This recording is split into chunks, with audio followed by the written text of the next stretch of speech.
Hello everyone, আসসালামু আলাইকুম। সেদিন আমি যখন কাপড় কিনতে যাই একটা আপুর সাথে দেখা হয়। তো আপুটা আমাকে দেখে বলতেছে, আপু আমি আপনাকে অনেক নক করেছি, আপনি আমার সাথে কথাই বলেন না, রিপ্লাই দেন না। তো আমি বললাম, আপু হ্যাঁ বলেন, যেহেতু দেখা হয়ে গেছে কি কি লাগবে বলেন।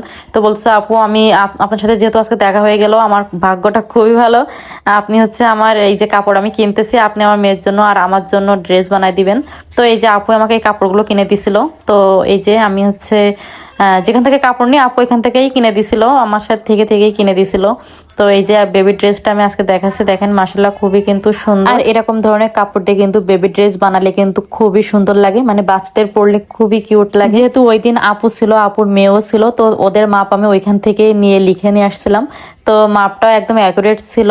তো দেখতে পাচ্ছেন ওড়নাটা আপু আমাকে এইভাবে করে দিতে বলছিল, আমি কিন্তু নিচে কিন্তু স্কার্ট প্লাজো যেটা ওইটা করে দিয়েছিলাম, এবং দেখেন খুবই সুন্দর করে কিন্তু লেস করে দিয়েছিলাম, ওড়নার সাইডে সাইডে লেস করে দিয়েছিলাম। আমি আপুকে নিচে ঘাড়ারা করতে বলছিলাম, কিন্তু আপু বললো আপু না স্কার্ট প্লাজো করে দিবেন, তো স্কার্ট প্লাজো করে দিয়েছিলাম। তো তোমাদের কাছে কেমন লাগলো অবশ্যই কিন্তু কমেন্টস করে জানাবা।